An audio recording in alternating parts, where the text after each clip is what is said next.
Previously on the all-new adventures of the Doctor Who Book Club podcast. Because of the recent Christmas special, it'd be nice to spend a bit more time with the First Doctor, Ben and Polly, and see how offensive the First Doctor is. see whether he's at all racist and sexist. So we are going to be reading 10 Little Aliens by Stephen Cole. That is, I think it's set shortly before the 10th planet. Never read it. I know that there is, shall we say, an interesting narrative bit in it, which I shall say no more, but I am looking forward to how on earth it's done. I'm intrigued. We haven't done a First Doctor yet, so that'll be great. Should be good. Yeah. And now our story continues.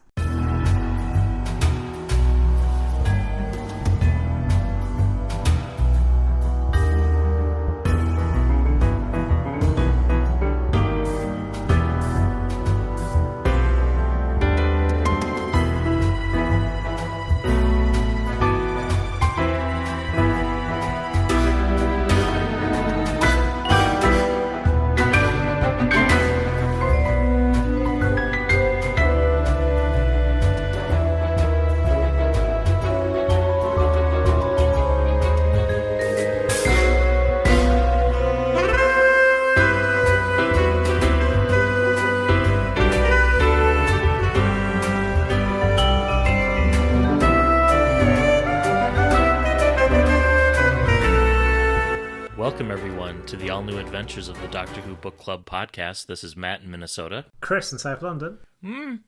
Sheer poetry, my boy. Happy March. That's a horrible Hartnell, but...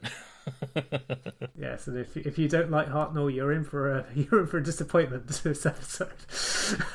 Because we're going to be quite Hartnell-tastic. How's it going, Chris? Yeah, it's good. It's good. If I sound slightly tired and out of breath, it's because I ran 20 miles this morning along the banks of the Thames, and fortunately, the snowmageddon that Britain's been, I use suffering in air quotes, and whilst it has caused a lot of problems and stuff, I mean, it's still, if you compare the amount of snow that we have been having in comparison to, say, Scandinavia or basically any continental European country, we seem to just kind of go, we can't cope. Yeah, the race went ahead and it was good, and there was little bits of slush, but it was nice. I wasn't having to run on the Thames, which was good, just alongside it. No frozen frost fair or anything. No frost fair, but people are skating on the canals in Amsterdam, which is not a frost fair, but it's also not something that happens quite so often as it used to. It's finally warmed up a little bit in Minnesota here. We still have lots of snow on the ground, but I'm listening to the patter of freezing rain outside. Lovely. Yeah. Fortunately, I don't have to go anywhere today, so that's good. Good. A bit of new series news since we've last talked. We have a new logo and a new mini intro video for that logo. Yes, it's very exciting. Yeah, we're starting to see glimpses of what will be arriving on our screens in October, I understand. Yeah, it's good. Yeah. It looked fresh. And whilst we don't know much of the 13th Doctor, it seemed kind of youthful and it felt kind of invigorated. I mean, not saying that the old logos were tired or anything, but yeah, it's always nice to see a new take on the logo, and that new take looked good. I liked that the colors were similar to, not quite the same as the Russell T Davies era, but it felt like a little bit of a callback in that direction, which was nice. If I had one complaint about it, and it wouldn't be the main logo, but the secondary logo, and that's the Who with the circle around it, reminds me a little bit of the Hunger Games pin. But other than that, no complaints. What do you have for show and tell this month? So for show and tell this month, I thought I would mention something that hasn't actually been released as yet. Who Against Guns, an initiative that has been put together by Radio Free Skaro, Verity, Reality Bomb, and other podcasts I'm sure that I can't remember. And also potentially Stephen Moffat as well, if a fundraising target is met. Raising money for organisations, charities kind of preventing gun violence in the wake of the horrific shootings in Florida in February. They're doing commentary on the war games. In many ways, it's a good fit because it is a story about the horrors of violence. In many respects, and also there's quite a lot of it, so you can have several people doing commentary quite easily without it all just being kind of loads of people piling onto one episode. If you wish to donate to charities outside of America, if you are outside of America, then there are also kind of like nominated ones that you can donate to. I must say, I always hesitate before kind of like wading into another country's politics. It just feels wrong. I mean, I remember I used to live in South Carolina, and the school near where I lived would, in the summer months, often have drills for what they would do if there was a shooter, and I was shocked. And that was the best part of 20 years ago, and nothing's changed. Mm-hmm. But sorry, I'll get off my high horse. But it's just. I think it's a very unfortunate and tragic incident that happened, and I'm very glad to help support the Who Against Guns charity. One, it's a great cause, and two, I think it'll be a fun commentary bonus for those who donate. So excellent. So, do you have something lighter? Yeah, sure. Good. My show and tell this month is about MarsCon, which is the science fiction convention I'm at this weekend, celebrating its 20th anniversary in beautiful Bloomington, Minnesota, right next to the monstrosity that is the Mall of America. Yay! They've had some fun Who-related guests over the years, including John Levine, Sergeant Benton. It's a kind of a multimedia convention, so they've had guests from, Star Trek, various Star Wars, Babylon 5, etc. And it's kind of low-key get-together, and I had a fun chat with Kathy Sullivan, who I think I've mentioned on this podcast before. She's an author for Big Finish, and got some good book and short story recommendations. So it was a fun weekend, when I may or may not attend the final day, depending on the weather situation here. Fair enough. Cool. Chris, what are we reading this month? So, we have been reading 10 Little Aliens by Stephen Cole. Stephen Cole was, for several years, the editor of the BBC range of Doctor Who books.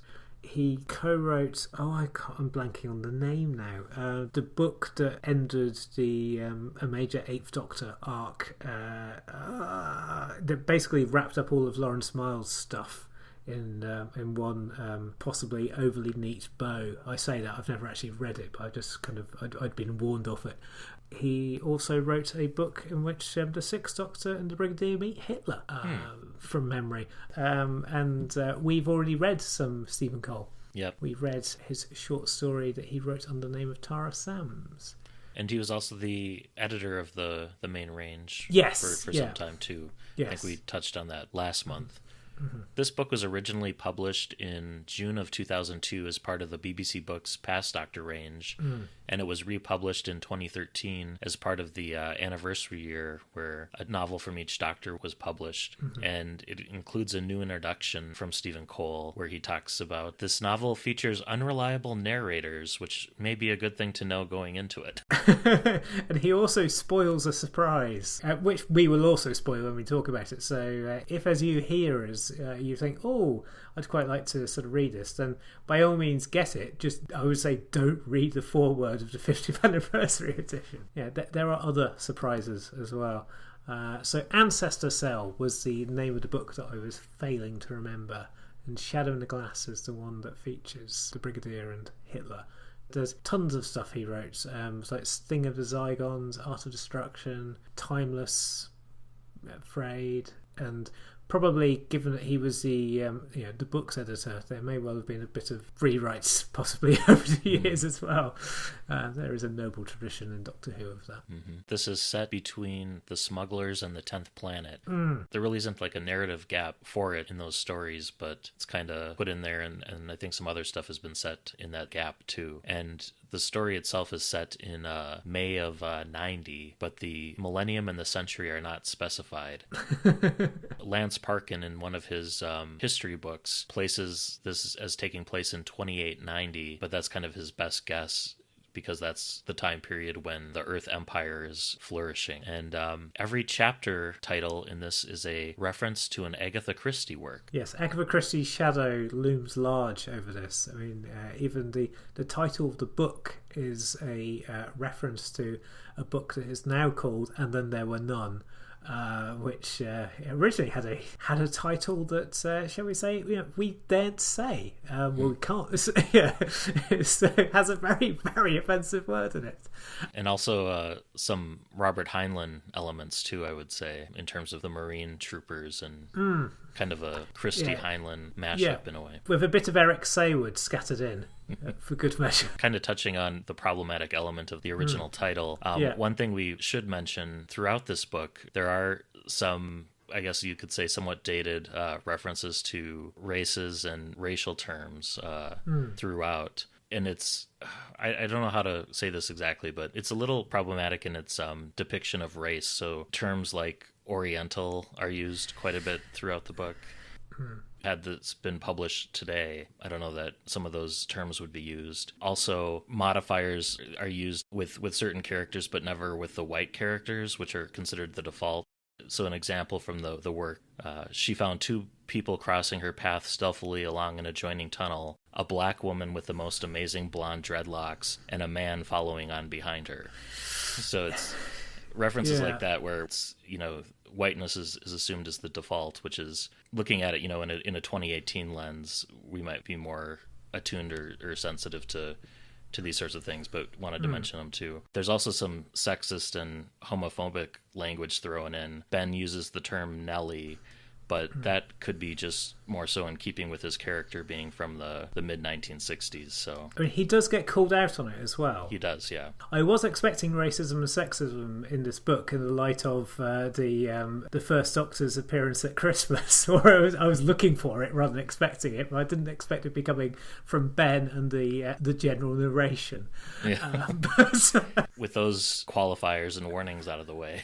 Yes. Yeah, and I think we will not touch upon it too much. Worth mentioning, though, at the outset. Yes. Shall we begin talking to lovely people through the book? Sure. So it starts with Earth is at war with a group of terrorists known as the Ten Strong, which are an alien race called the Sheer, or the Sheer. I'm not sure how we're going to pronounce that, but I wonder whether it is kind of being pronounced Sheer, because this book is published in 2002, June 2002. I do wonder how much it's influenced by events in September 2001. And because also Shia is a I don't want to use the wrong term, but it is a branch of the Islamic faith. So I wonder whether it's possibly calling on that. I don't know. This group of Sheer are allied with a race called the Morphians, which are known for using magic. But of course, this being Doctor Who, it's not really magic, but, advanced technology with magic and ritual. And the Sheer and the Morphian are trying to attack the Earth Empire, which had annexed the Sheer homeworld. We meet up with a group of, they're really kind of space marines. They're Earth's anti-terror elite. These soldiers wear neural net, I guess they're like headbands or web sets that record their experiences and their memories for later review. Not unlike what we saw in Sleep No More. And there's an Admiral Nadina Hant, and she's preparing to take a squad of trainees on their final exercise before they graduate. And they've already seen a lot of different combat over the years as trainees, and there are 10 soldiers total, including Hant and her second-in-command, Shell. And they'll be sent to a location predetermined by the Pentagon Central Computers to destroy 2 kill droids, which are like training robots that are programmed to kill them. And as we're introduced to these 10 different characters, and there are a lot of them, and some of them, I have to admit, I may not have kept straight in my head as I was reading this. Yeah, me too. it's just a large cast of characters. We learn that some of them are hiding different secrets from each other, which can be difficult because everyone has these kind of web-set headbands that are recording their thoughts and senses and experiences. One of the soldiers is Matthew Shade, and he's kind of a natural Earth-born citizen, so he's privileged compared to the other Marines in his squad, and he joined this group to give something back to prove, and one of the other Marines is an ex of his named Denny. Giselle. Yeah, Giselle Denny, yeah. And he also has like shrapnel buried in his face, which kind of scarred him for life, and so we get a little bit of that backstory too. There's a relatively useful series of info dumps as we see what the web sets have to say about all of the soldiers. That's quite useful. It does bring you up to speed on, well, it kind of highlights where some of the mysteries are and things like that, and it gives you, I don't really want to say a taste of the characters, but it kind of gives you a little bit of their backgrounds. So, which I thought was, it was better that than having kind of clunky dialogue. Yeah, I thought that was a kind of a clever way to get snippets of each of the characters. Yeah. So the trainees enter suspended animation, and then they kind of wake up by this planetoid, which is on the edge of the Morphean quadrant. And Shell decides to kind of release the kill droids into the training ground just to get ready for the exercise. And they're going around this kind of complex, which basically has been made to look like kind of like a sheer building. And the complex is interestingly dotted with statues of cherubs, and it's also bits of phosphorescent weed and some fleas that are kind of going around it, sort of, and all this is making it impossible to track the other team members by their life signs, which is handy. This I have to say made my skin crawl like throughout the book, just all the references to the fleas that are present on this like asteroid that they're wandering through. If you have a thing against fleas, if we haven't put you off the book already, then maybe not one for you if you have flea phobia or something. Yeah, so Denny teams up with a rather crass gentleman called Joix. I think that's how we'll pronounce it, or at least how I will, and sort of privately suggests to him that Haunt shouldn't be in charge of this mission because she basically has irrational hatred against Ashir. Joix waits until they're a little bit further on the tunnels to make his move. Basically, if Denny wants him to act against Haunt, then he wants her to do something for him in return. And they have to take off their headsets in order to have that conversation. Yeah, because it's almost like prescient in a way with the whole. I don't know if you're having this same debate in England, but in America right now, there's a big push to get all police officers wearing body cams at all times, and it reminded me a little bit of current events in that respect. Just the having recording devices going at all times just for safety and for to make sure that there's a accurate record of what's happening. Yeah. So while the Marines are fanning out and going through the station looking for these kill droids, the TARDIS materializes in an airless chamber, and the Dr. Ben and Polly don some spacesuits to emerge and explore. And this is where our dramatic reading comes in for the month, read by my husband, also named Matt, and we'll listen to that here.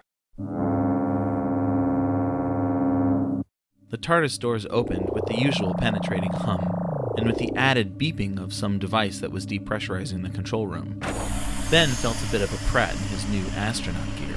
It was more like a wetsuit than a spacesuit, made from a dull green quilted material which felt a little too snug for comfort in all the wrong areas.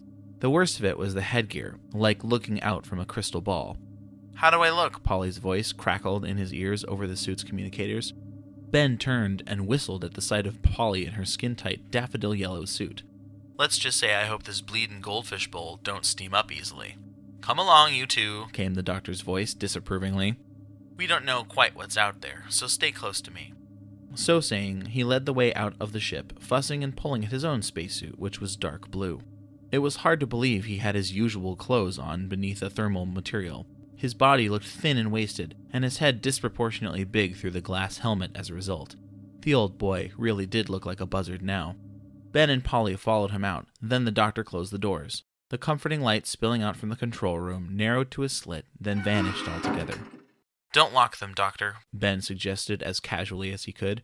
"You never know. We might need to get back inside in a hurry." The doctor nodded vaguely. For a few seconds, the blackness was absolute. "Dark, isn't it?" said Polly. He felt her lightly grip his arm, and gave her hand a comforting squeeze he hoped she could feel through her quilted gloves. Then the doctor flicked on his torch.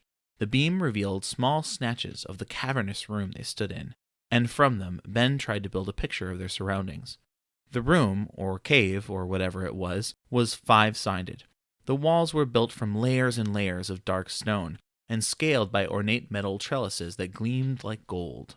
Above these, what looked to be ducting reached right around the room at the point where the walls sloped up to the high arched ceiling. Slabs of glass had been set into this roof, hundreds of them, and they winked and signaled back at the doctor whenever he shone his torch in their direction. Closer to ground level, banks of weird-looking machinery squatted beneath the trellises. Symbols carved in the slate above presumably denoted the function of each set of controls, in whatever language they spoke here. "Fascinating," the doctor said fervently. "The functionality of a control room, but with the trappings of a shrine." Ben was considering the ramifications of this when the doctor's torchlight fell on a cowled shape hunched over a console right beside them, overlooked until now by the far-stretching beam. He felt Polly's grip on his arm tighten, and her distorted scream in his ears nearly deafened him. Ben took a few steps back instinctively. A hideous alien face was staring out at him from under the cowl. Its eyes were wide like a fish's, unseeing. It was lying in a mass of dried blood. So the Dr. Ben and Polly find themselves in an alien control room that's kind of set up like a shrine, and they find 10 dead alien bodies. One is slumped over in a chair in a pool of dried blood, and that's the first body they discover. And the other 9 are almost like stacked up in a pile in a force field. It looks like a cube of glass, so they're not able to get in and touch the bodies or examine the bodies or anything. I should mention too, the spacesuits they're wearing, I think, are the same spacesuits that Ben and Polly wear in the moon base, judging by their descriptions, but I'm not 100% sure. I have to say I did find the descriptions of Hartnell, or the first Doctor, wearing a spacesuit to be pretty funny. Yes. to visualize that. So the chamber begins to fill with light and air, and Polly becomes disoriented, and she realizes that she's somehow been spirited away out of the room and is now lost in the tunnels, as if someone moved her really, really quickly. She's trying to find her way back to the Doctor and Ben in the control room, and she finds a porthole looking out into space, and the stars are twinkling and outside of the porthole, so she knows she's not like on a planet or anything, although she's in an asteroid. Polly then spots a blue light in the distance, and it's almost like a moth to a flame. She's drawn towards it, and she gets this sense of dread that she's feeling some sort of countdown happening. But before she can make her way to the blue chamber, she's attacked by one of the 2 kill droids that are loose in the training area. Meanwhile, Haunt and Shell managed to find their way to the control chamber. They encounter the Doctor and Ben, much to Haunt's surprise, and she nearly shoots them before Shell stops her. The Doctor kind of points out the alien bodies, and Shell notices that they've all got prison brands seared into their flesh. And so these are the bodies of the 10 strong, the terrorist group mentioned earlier. And so one of them is the terrorist leader DeCaster, and the body outside the cube is DeCaster's second in command, Palomar. And apparently they've got the most wanted terrorists in the Earth Empire lying here dead in the squad's training grounds. It makes me think of kind of Al-Qaeda and the Bin Laden takedown. And the fact that happened in a major Pakistani military town.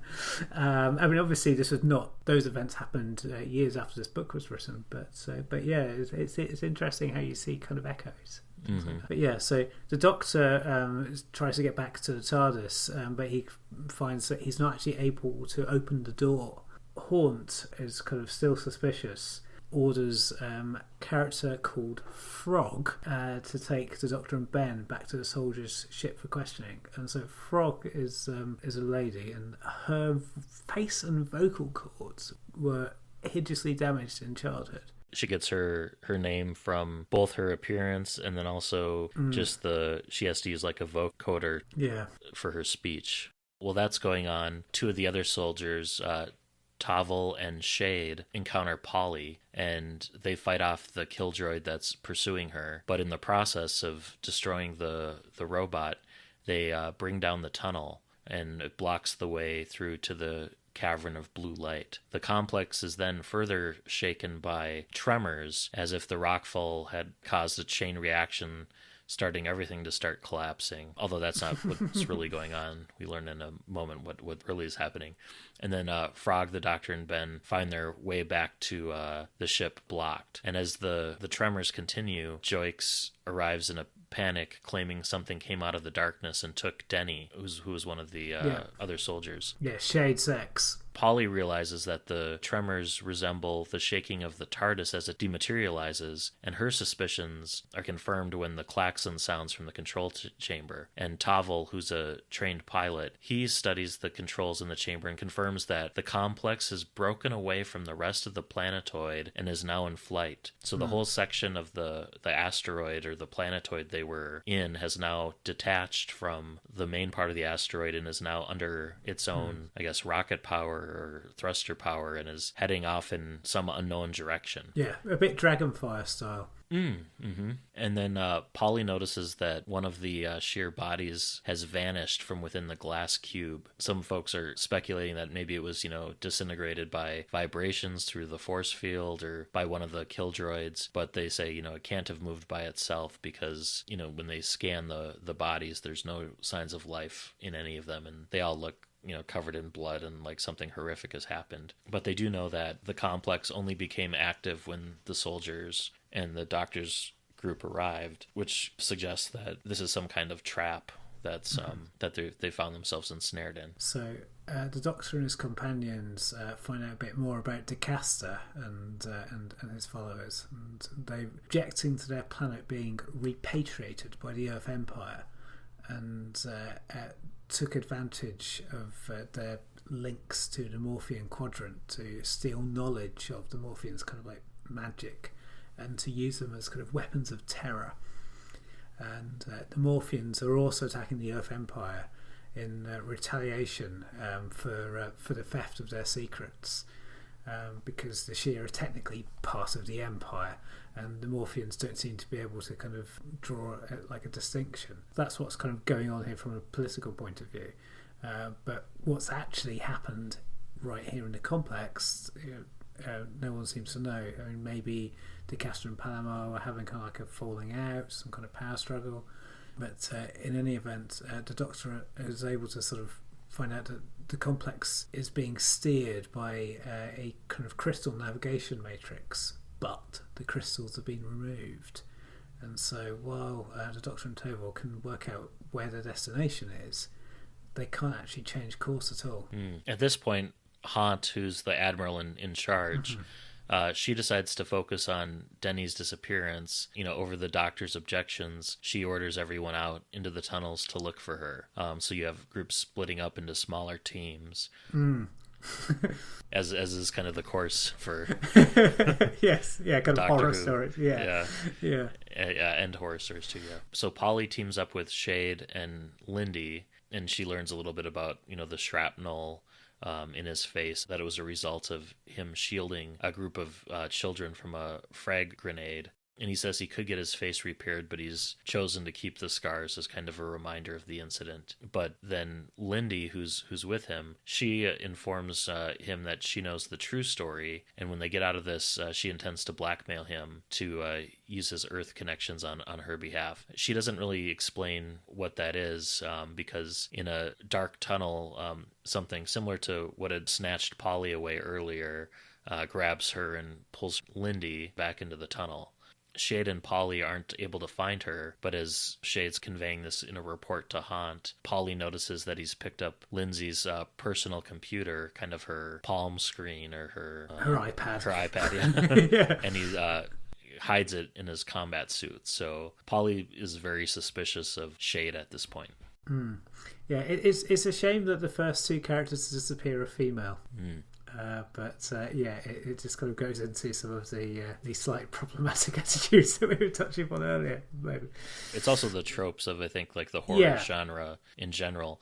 Yeah. I do like that of the Marines, it is kind of like almost like a 50-50 breakdown between genders. That's true. And you do have Admiral Haunt in charge, so that's nice to see. But yeah, having the two women disappear first, yeah. Meanwhile, Ben, Toba, and a character I don't think we've mentioned before, Roba, are attacked by a Kildroid. I'd seen online that someone said that Roba is clearly a reference to the Dominators because it's a mismatch or mixed match of two character names and that. And I thought, I don't think Roba is clearly a reference to anything. Then again, maybe. I didn't pick up on that either. Yeah. No, fair enough. So Ben wins the soldiers' respect by kind of taking out the Kildroid. Meanwhile, Shell and the Doctor and Polly have kind of got together, and they're attacked by the other Kildroid, and Shell is injured, and he insists upon kind of like treating it himself. And the Doctor and yes, another character I don't think we've mentioned, Creban, will start examining the Kildroid's weapons and discover that disintegrators haven't been fired, which means that the Kildroids are not responsible for the disappearances. They kind of return to the complex to try to kind of figure out what they're doing, past more cherub statues as they go. And then, they discover that a second shear body has gone. And also, they have now worked out that they are heading straight into the heart of the Morphean Quadrant, which I think would be where an episode would end, wouldn't it, if this was a TV story? I think so, yeah. If it was like a 4-parter, that would be maybe the end of part 1. And then Haunt realizes, so the admiral in charge, she realizes that Shade is in pain, and he's forced to admit that his face feels as though it's bursting open. Frog prepares a force mattress for him, which is it's kind of a cool little, it almost is like the size of like a key fob or something, where you push it and it's almost like an inflatable mattress, but it's done with force fields. It's like them carrying their bunk with them, as a Marine, so they can sleep anywhere. So she activates one for Shade and for Shell, and the Doctor kind of is speculating as to what's happening. He's thinking it could be that the Morpheans are drawing the shear towards their space to exact revenge on the 10 Strong, or, and maybe the 10 Strong killed themselves once they realized what was happening, but could be unlikely.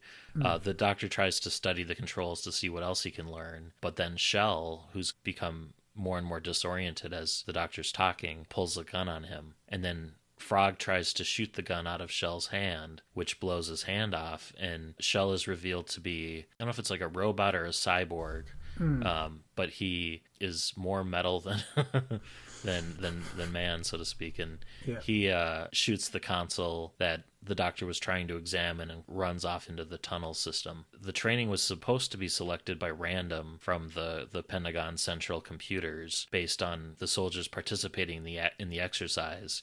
But at this point, it appears that someone or something altered the programming to send this group of Marines here purposefully for Shell to be able to kind of spring this. This reveal does remind me of, is it Alien or Aliens? Yeah. I think Aliens the second one. Yeah, I thought it was Aliens. Yeah, definitely a kind of a vibe of Aliens and Eric Sayward. Whilst it may or may not be set in the 28th century, it's definitely set in Eric Sayward time.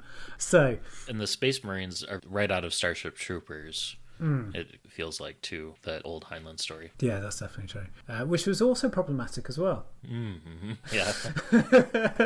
So there's an ignoble tradition of very problematic Starship Troopery stories. So Haunt sets off to fetch the others, and so while the Doctor and Polly are looking after Shade. And Shade is in great pain. The dead tissue from all the scars is being forced out through his skin's pores, which is quite a grisly image. The Doctor kind of gives him a painkiller, but then he turns around and he realises that De Caster's and Polymore's bodies have vanished. So 2 more of the Sheer, yes, the 2 who organized. So we are now down to 6 aliens. And this is actually quite reminiscent of the Agatha Christie book, And Then There Were None. Is there are some figures in that book that get broken, or just generally things happen to during the course of that novel. Stephen Cole kind of knows his Agatha Christie as well as his Heinlein. Ben, Tuvell and Robo and Haunt kind of like rush back into the control complex, and they've been kind of chased through tunnels by the cherub statues which have come to life. At which point I was like, wow, it's the Weeping Angels. Yeah, it was very similar. The cherubs are, so they're kind of similar to the baby weeping angels that were depicted in Angels in Manhattan, but they're full-sized cherubs, which is I think even creepier. Yeah. So we're also trying to build a barricade. Haunt collapses in pain as a formerly undiagnosed tumour liquefies and is expelled through her body.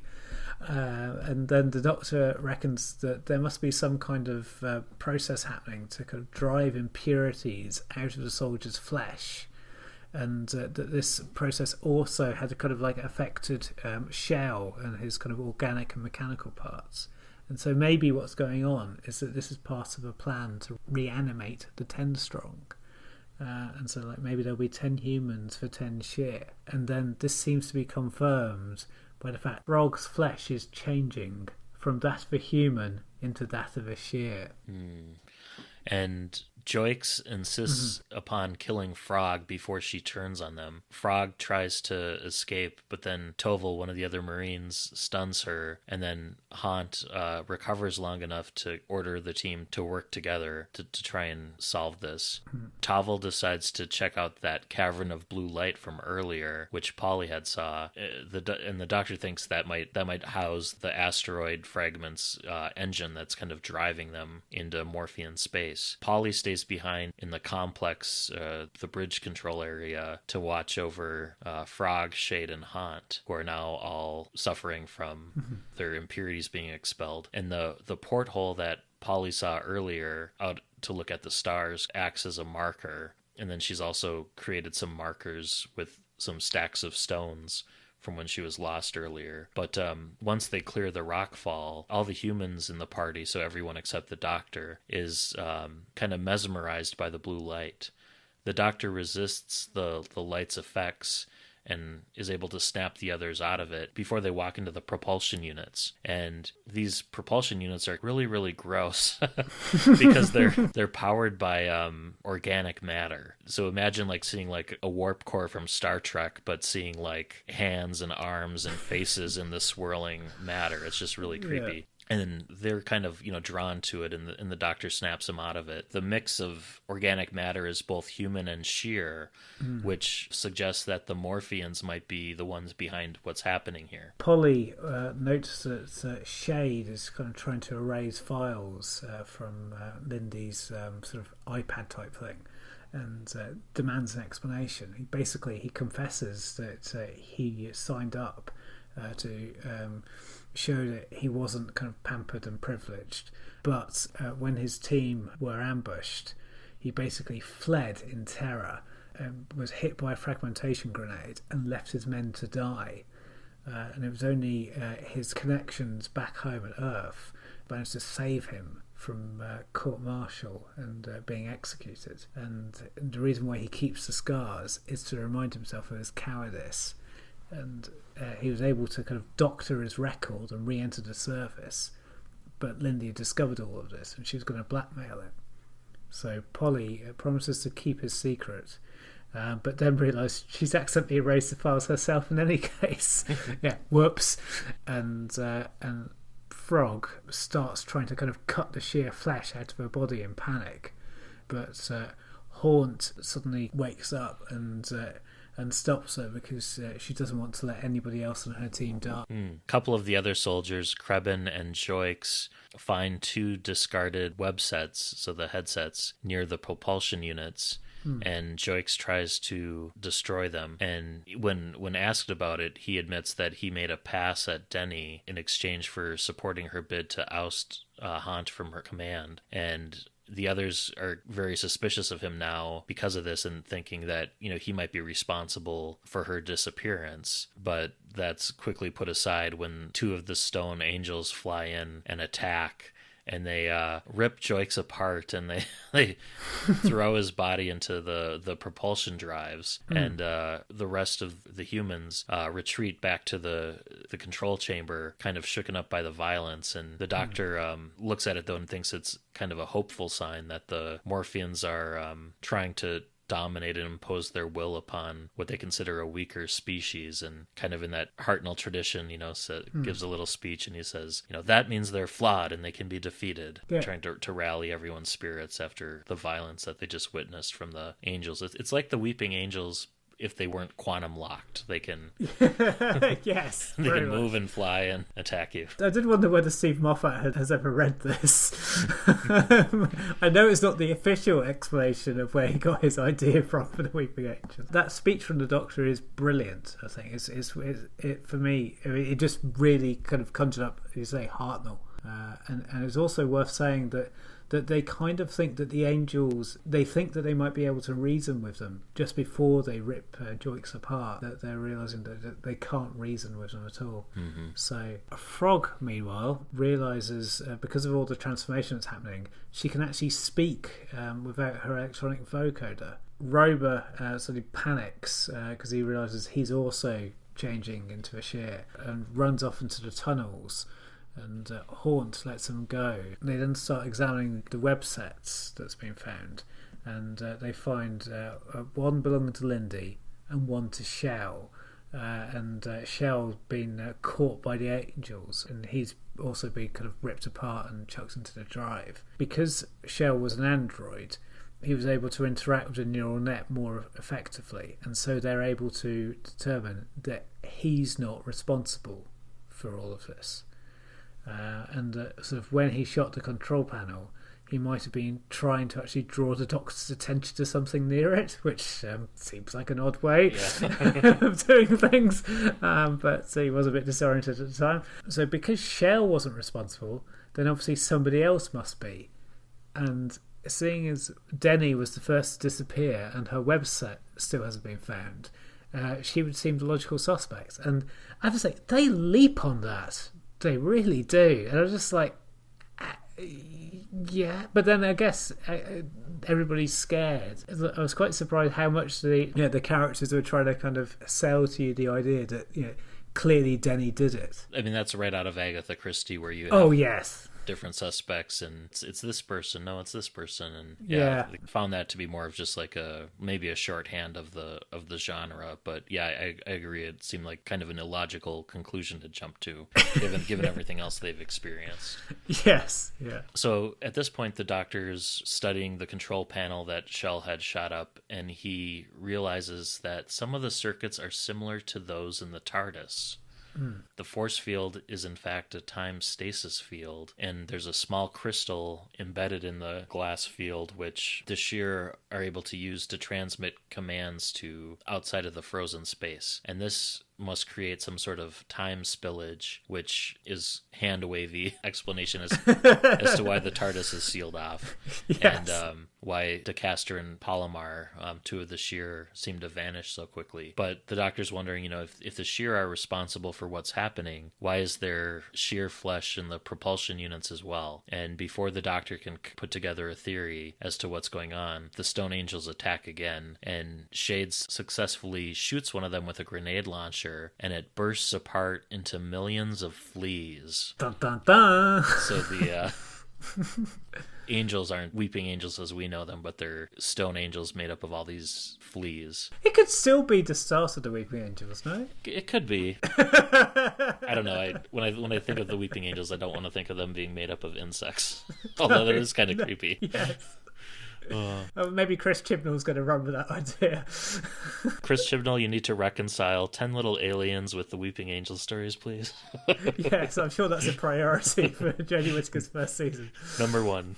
Start with that. Yes. So the Morpheans have used the fleas as raw flesh with which to construct the angels, and almost like a golem sort of creature. So the complex's life support systems shut down. And the soldiers realise that they can't risk splitting up to look for the controls whilst the angels are kind of out and about. Which makes sense, but then, they've split up before. So Haunt then suggests that maybe they use the websets to transmit rather than record. So the soldiers can keep an eye on one another regardless of where they are. And the Doctor rewires the websets, which, I don't know, that doesn't sound very Hartnell. And so it's not really kind of like telepathy as such, because the Doctor's able to block his thoughts. Basically, we just enter this section where it becomes a choose your own adventure novel.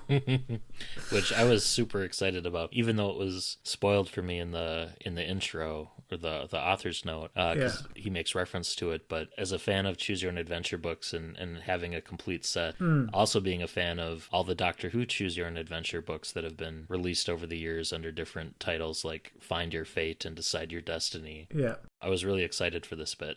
And also, it works really well on the Kindle. Because I was wondering, how are you going to do this? But they have various kind of like hyperlinks embedded that don't necessarily always take you to the exact page, but if it isn't the exact page, it's a page or two before. So you just kind of like just move through, because like I was dreading having to just kind of like move my way around from page number to page number or something kind of like bad. But sorry, you were going to say something else. Oh no, I was going to reference the same thing with the Kindle and the hyperlinks that seemed to work pretty well. Just looking at the paperback, it was done by page number, similar to the old or section number, I should say. Yeah. But yeah, that was really cool to find a way to do that within a story. So it's just contained to this one chapter, which it's appropriately named after the Agatha Christie work, The Spider's Web, because you got all those jumping around points. But I read through the section twice, once just kind of jumping around and following the if you want to see what Polly's thinking, turn to this page. Yes, yeah. If you want to continue on and follow Haunt, go here. Yeah, I just thought it was well done. It was kind of self-contained and really clever, and something that I hadn't seen in any other Doctor Who novel like this. I think the closest was probably the Jim Mortimer book we read, Eye of Heaven, where they flip back and forth between settings. Not so much in terms of like picking a path, but just it being, such a non-traditional narrative structure. Yeah, I mean, obviously your choices don't influence the narrative. It is possible to kind of go through a short path, but you'll get the main story beats. Yeah, it's an interesting way of doing things, as you say. I read through it a second time, just in order, because there were a couple of things that Choose Your Own Adventure books used to do that were kind of infuriating for readers. One is that they would include random pages of parts of the story that you couldn't access, so there'd be no way to get to a certain page. So I read through that to see if he did that, which he didn't, which was good. And then the other kind of conceit that they would sometimes do would be to stick you in a time loop, where if you like say get lost in like a cavern or something, you'd get into a cycle of flipping back and forth between two different pages forever, which Stephen Cole also fortunately didn't do here. But I read through it that way just to make sure. If you're doing this book as kind of like bedtime reading, this is not a section for bedtime reading, because you just need to, well, certainly for me, I was wanting to kind of concentrate and kind of go back and forth and everything. So definitely put some time aside for this bit. You can't pick it up and drop it. Some of the characters too, like Marines that we don't spend as much time with, Krebin and some of the soldiers, it was like, okay, I'm not sure which person this is, but I'm going into their viewpoint. Yes. But it wasn't super confusing, because you have them all divided up into 3 different groups, so easy to keep track of that way. So I mean, if we just kind of resume the narrative as fragmented as it now becomes, Polly is able, because we were saying that the Doctor's been he's blocking his thoughts because Stephen Cole observes the editorial view that you can't read the Doctor's thoughts, and if you wonder why, read Eye of Heaven. Yeah, Polly does try to read his thoughts, and she kind of picks up this momentary kind of terrifying glimpse of being a vital young mind trapped in an old dying body. Almost like there's a regeneration about to happen. So the soldiers are kind of going off in search of the life support and the missing nav crystals, and Frog has to remain in the control chamber because so much of her flesh is now sheer, and also she can barely move. When others try to access the Doctor's memories, they're blocked by a penny farthing, the symbol from The Prisoner. Yes. Which I think is a reference to the Space Museum when I think yes, they tried to read his mind in that, and he blocked it with the same image. Yeah, yes, I think so. So then the Doctor teams up with Haunt, the Admiral. They're both kind of in the back of the pack, so to speak, because they're older and are a little bit more tired. So Haunt has a flashback to some of her experiences in the war with the Shear, and she breaks out of the flashback, and they go on to find Roba, who is one of the soldiers sitting and paralyzed in a tunnel with a web set on his head, which was placed there by one of the angels. Roba was the guy who ran off in fear because he was being transformed earlier, yeah. And he's even more like the Shear now, and through him, the team sees the memory of one of the 10 strong, and we learn that those 10 Shear submitted willingly to the quote-unquote death of the stasis field, all except for Palomar, who was, sitting separately from the other 9, who feared DeCaster's ambition and that they might be betrayed,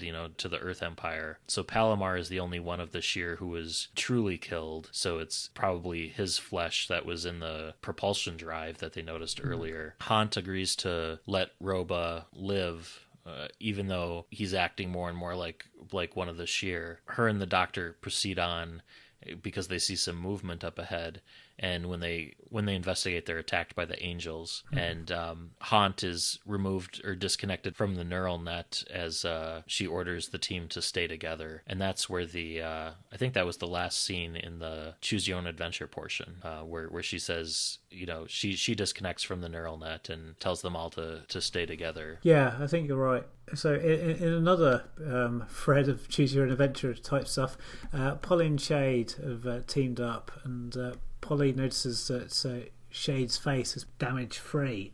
She tells him that she basically accidentally erased Lindy's files, and so he's got this opportunity to have a clean start. But then when Haunt is removed from the network, Shade feels that he's a jinx. And then he and Polly find that portal again from earlier, where they've got the stars twinkling like diamonds beyond. And we then get a little bit of a glimpse into Polly's past, where she kind of realises that Shade's like the other blokes that she'd meet at the nightclubs that would be kind of wounded, and seeing her only as a girl that can make her feel better for a while. There's an implication that she'd be quite often taking blokes home from the nightclubs. Yes, which is fair play. Not seemingly wildly out of character either. Maybe she was from kind of like swinging London and stuff, so yeah, that kind of makes a bit of sense. And so she then decides to kind of reach out to the twinkling stars as if she could touch them, and then she realizes she's found the missing nav crystals, which they've been kind of they've hidden there. Yeah, they look like stars, so she kind of reaches out and plucks the stars out of the porthole. But also, these stars haven't been moving. They've been in the same formation throughout. Yeah. And it is a bit of a reach. It's like, I'll just go and touch the stars. Like, you're being hunted by killer angels made of fleas. Why are you touching portals? It's useful that you do, but why? So she and Shade reach out to the Doctor, who tells them to keep their discovery a secret, because he doesn't know how much the Shear have managed to kind of hack into the net. And while this is happening, Ben is searching the tunnels with Toval, and Toval seizes up and he's paralyzed, and Ben's unable to help him. And I think the implication there is Toval's also changing into a Shear, and he is forced to kind of leave him there lying down, and Ben has to continue searching alone. Krebin, one of the other soldiers, finds the life support controls, and Ben joins him, and they start work on on repairing the system, but then they realize it was way too easy to fix. So they're puzzled by that. And then they're also wondering why, because they still think Denny might be behind this, why she hasn't sent the Stone Angels to stop them. The Doctor realizes that the sabotage, through the neural net, that the sabotage to the life support system was a distraction to get them out of the control chamber. But it's too late because the Angels have already deactivated the stasis field and released the remaining Sheer that were part of the 10 strong in the control chamber. At least this group of Sheer and the Morphians, it turns out they're working together after all. And then all is revealed when the Doctor turns around and he sees Admiral Haunt enter the control chamber holding him at gunpoint, and it turns out she's the traitor that set this all up. End of episode 3. Yeah.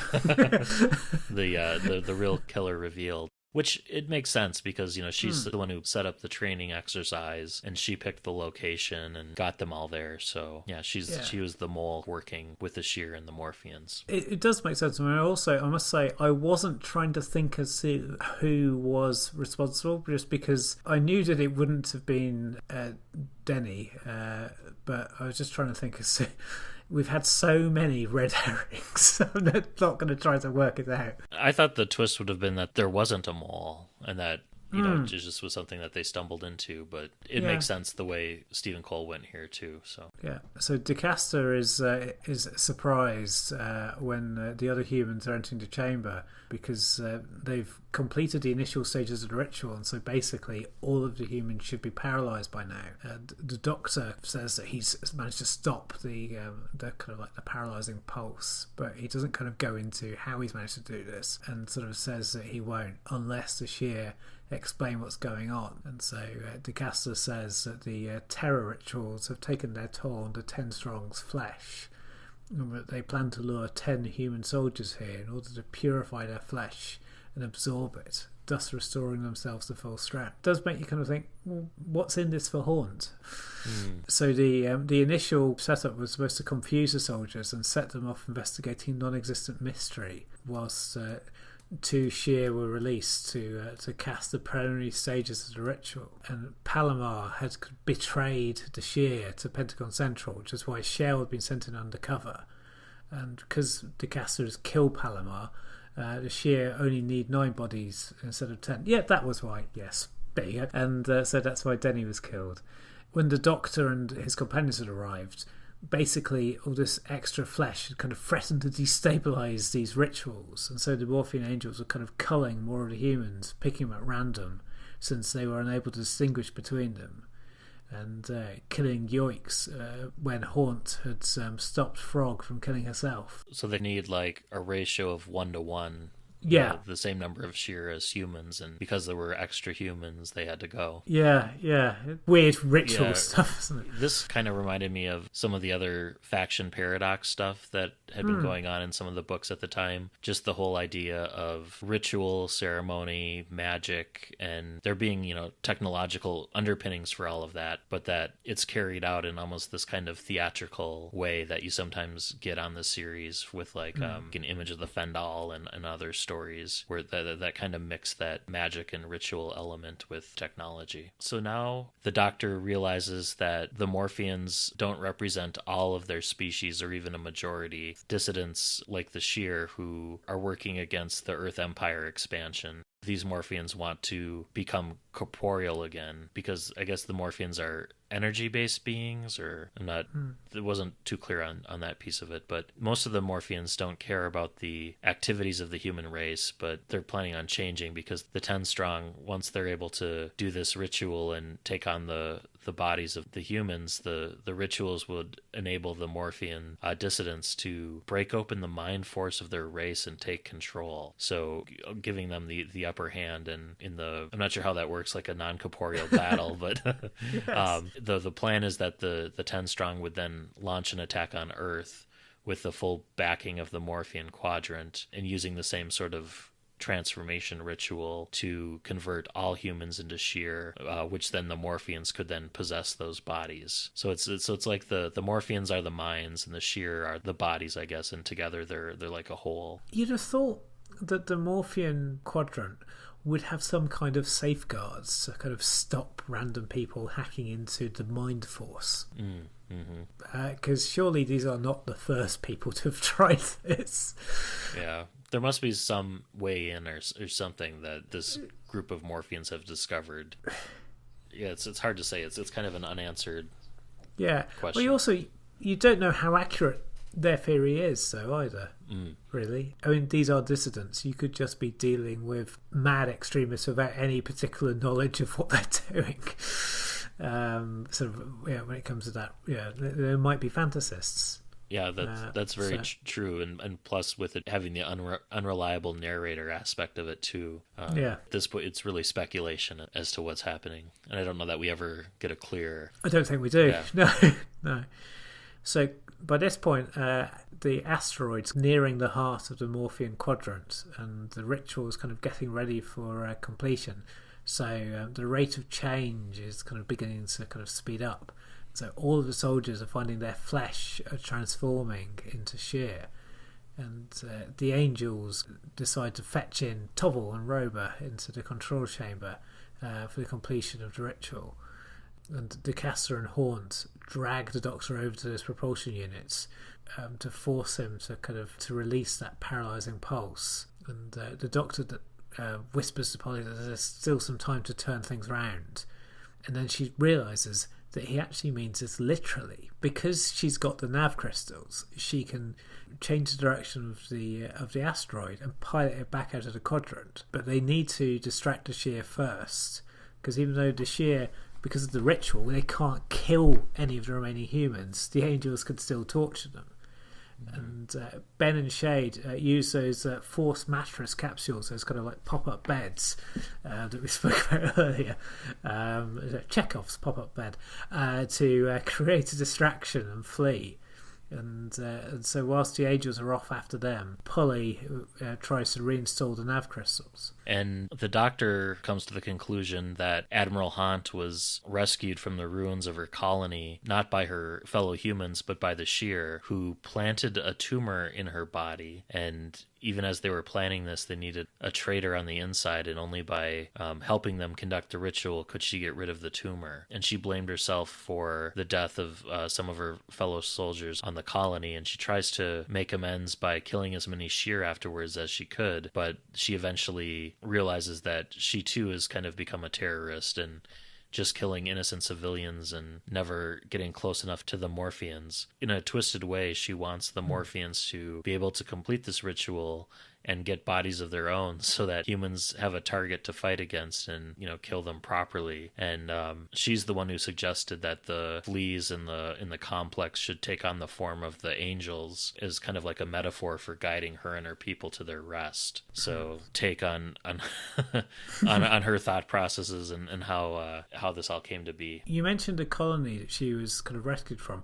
Both of the colonies in this book are named after American or Canadian places, which was one of these things, because I don't read these books in one sitting.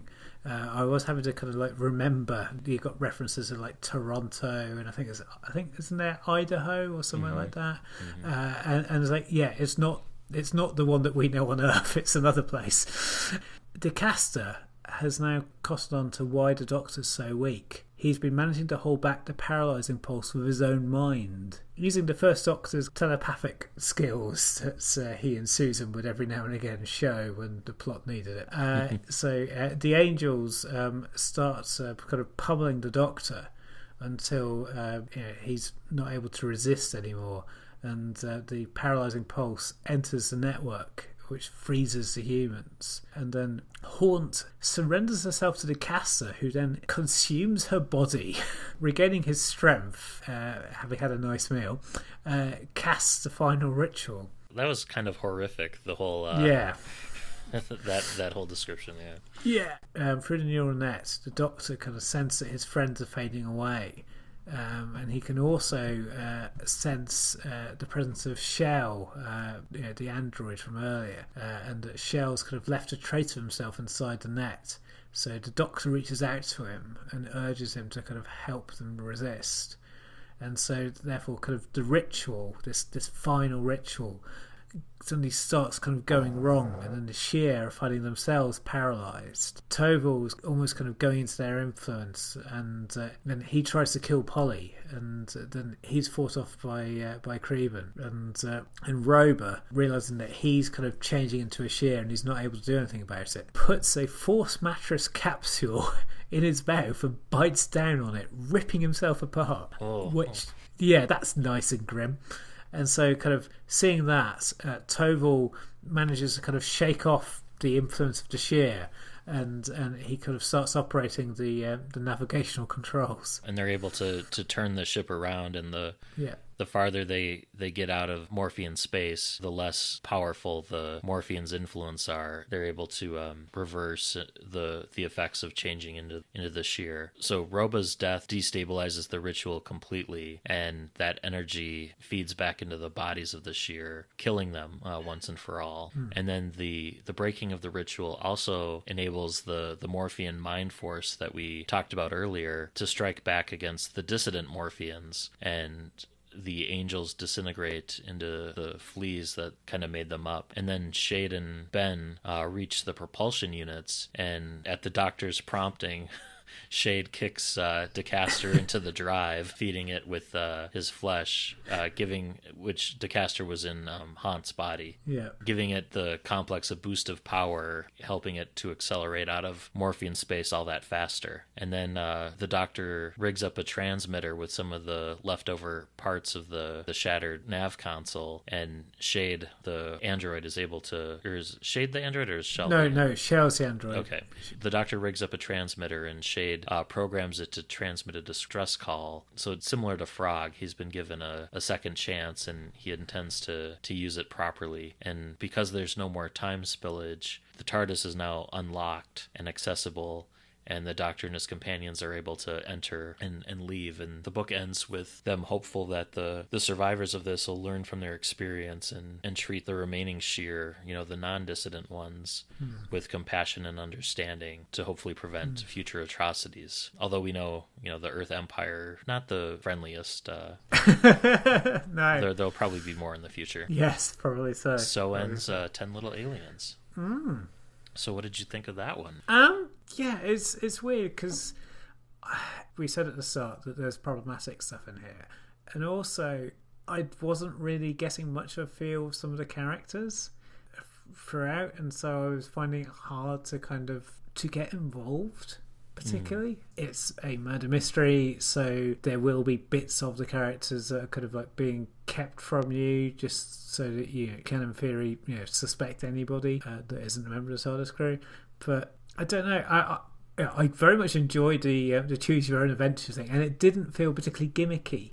I just it didn't sing in quite the way that I would have hoped to. But it is interesting because this has to have been written, I think, as a response to 9/11. Yeah. Even though it was published in June, don't know what the turnaround time would have been. I think Stephen Cole references those events in his author intro too. So okay, right. I think you're spot on. I agree with you that some of the characters, especially the 10 different Marines, a few of those were almost interchangeable, where you didn't get a sense, and it'd be hard to develop characters for all of them. I do think where this really shines is his characterization of the Dr. Ben and Polly. True, yeah. I don't think Ben had quite as much to do. It was nice to see Polly figure more heavily into the storyline than Ben did. But I just thought Cole's characterization of all three was just really accurate, and that for me it was a little bit of a disconnect because I had such clear images of those three characters from the 60s, and then layering on the Space Marines and the murder mystery on top of that. Some of that didn't, and some of the violence especially felt out of place, for the first Doctor's era in terms of what's depicted and stuff. But I mean, that's just you'd get that in any of the novels of this era. The violence kind of runs through them. I don't think in the new series books you'd get quite as detailed descriptions of decapitations and limbs being severed and all sorts of things like that. No, but also I don't think it was unpleasant, but it wasn't like, for me, it didn't put me off it. And it is also interesting sometimes when you have a TARDIS crew popping up in a story that would feel more appropriate for a different iteration of the show.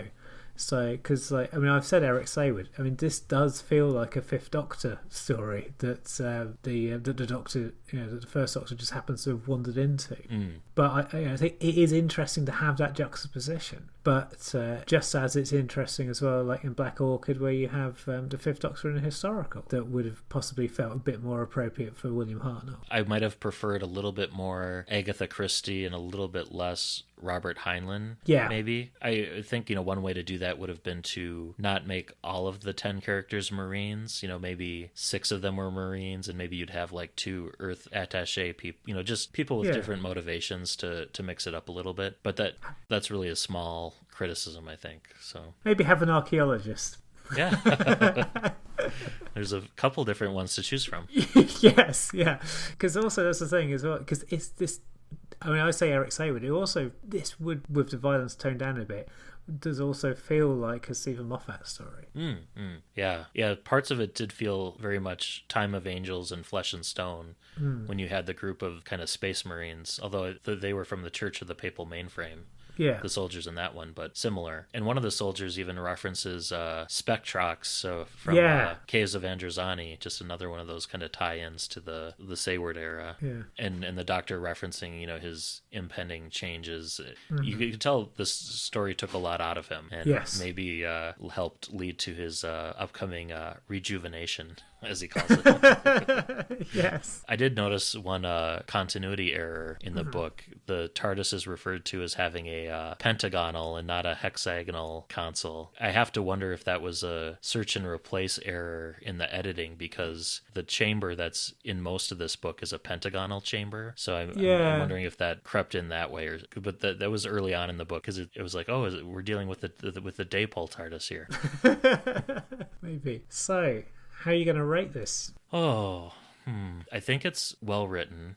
As we talked about, there were some problematic elements. I think I'm going to give this one a 7. It's a strong story. It is engaging, but there are things that did take me out of it and certain things that didn't mesh very well. I really, really loved the Choose Your Own Adventure chapter. But yeah, I think a 7 for me. How about you? Yeah, I think it's 6. The problematic stuff and also not particularly engaging with the characters. But as you say, it's frustrating because it's well written. Stephen Cole can definitely write, it did disappoint me on some levels. But I was so glad that that Choose Your Own Adventure bit is great.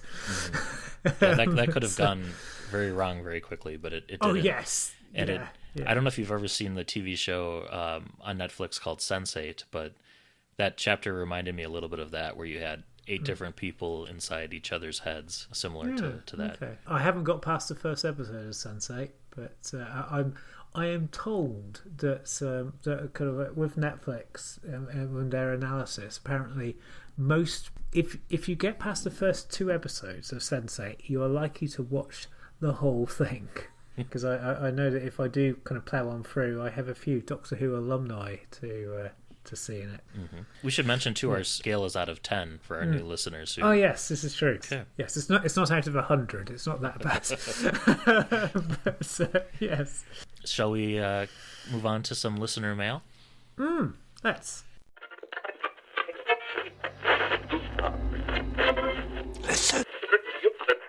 We have some new tweets and some new listeners this month.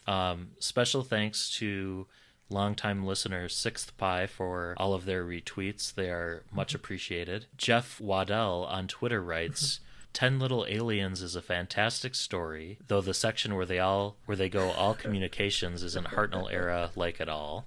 He says, brilliant realization of the 3 main characters. The Weeping Angels started here. Absolutely love this story. Yeah, I can see that. I don't think we liked it quite as much as Jeff. I can see, to your point, Chris, earlier, I have to wonder if Stephen Moffat read this at some point. It's uncanny how similar the angels are in certain places. Yes. isn't it just? Yeah. We also got a tweet from Once Upon a Geek, both a tweet and an email. He writes, so glad you ran the ad in the Gallifrey 1 program. That's how I found you. I'm a big Doctor Who novel fan and listened to the previous book club podcasts. Working through your episodes now. We'll drop an email soon. Keep up the great work. Oh, brilliant. We've got the email from him. He goes by Shag Matthews. Yes, and he does so on Facebook as well. And he's from the Fire and Water Podcast Network, which mainly focuses on comics. Oh, cool. He writes, Hi, Chris and Matt. So glad I found your podcast. I'm a huge fan of the Doctor Who novels going back to 1983 and my beat-up copy of Keys of Marinus. Which was written by Philip Hinchcliffe, bizarrely. Comes to mind is the I don't know if you listen to Verity, but Erica Enson's mother had that episode on VHS, and for the title of it she wrote Doctor Who Collecting Those Keys. Yes. Yes, that's not a favourite story. He says, I discovered your show from the advertisement in Gallifrey 1 convention program, so it successfully grabbed at least one more listener. He said he listened to the earlier incarnation of the show, and he just started catching up this week, and he's made it through 4 episodes already. He really enjoys our insights into the novels, some of which we haven't read in 20 years or so. Keep up the great work, LLZ. So thank you very much, Mr. Matthews, for your... for your kind words. I appreciate it. Yes, yeah, very much so. We also have one other email, this one from listener Jen. She's writing in to say that the voicemail from India Fisher was really cool. So folks who may not listen all the way through to the end for our podcast, if you go back to Seeing Eye, I did manage to track down that voicemail. that I had asked India for, and it's in that episode. And she asks what pieces we use in the intro and outro. I think we answered this before, but it was a while ago.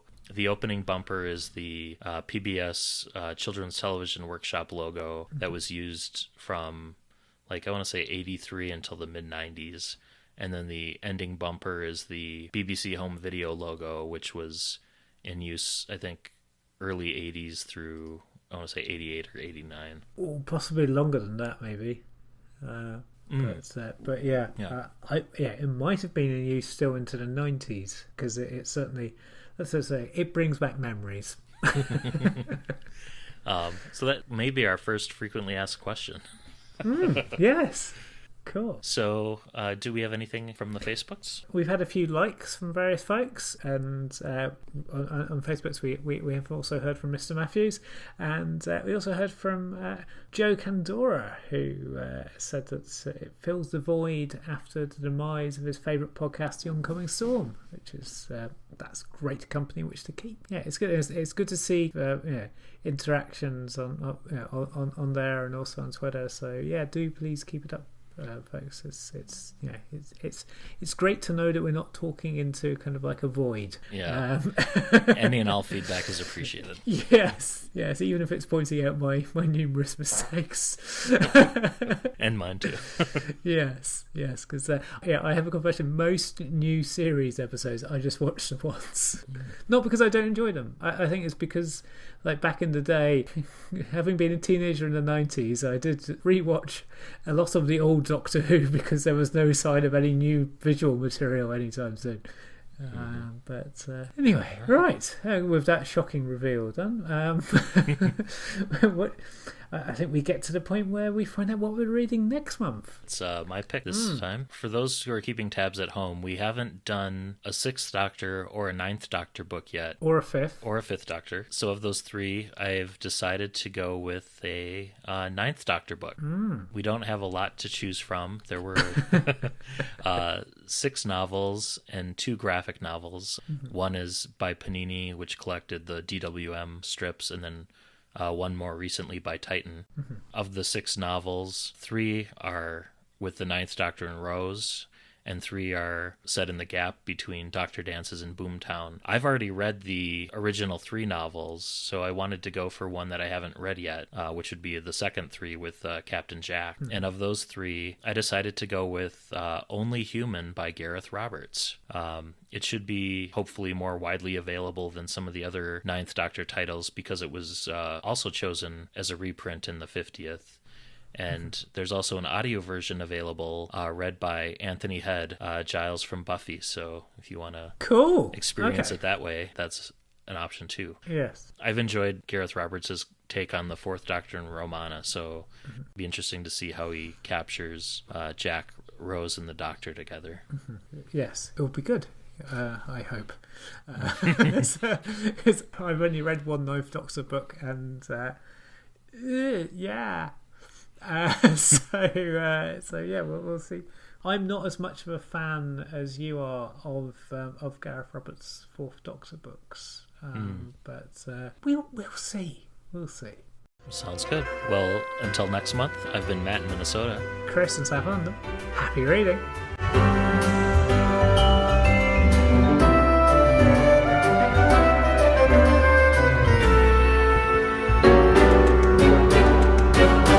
Thank you for listening to the all-new adventures of the Doctor Who Book Club podcast. Special thanks to George C. Music for use of their song, Doctor Who Theme, Swing Jazz Version.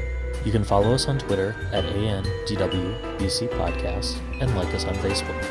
You can support the show by leaving us a rating and review on iTunes. You can contact the show by emailing your thoughts to andwbcpodcast@gmail.com. And until next month, happy reading.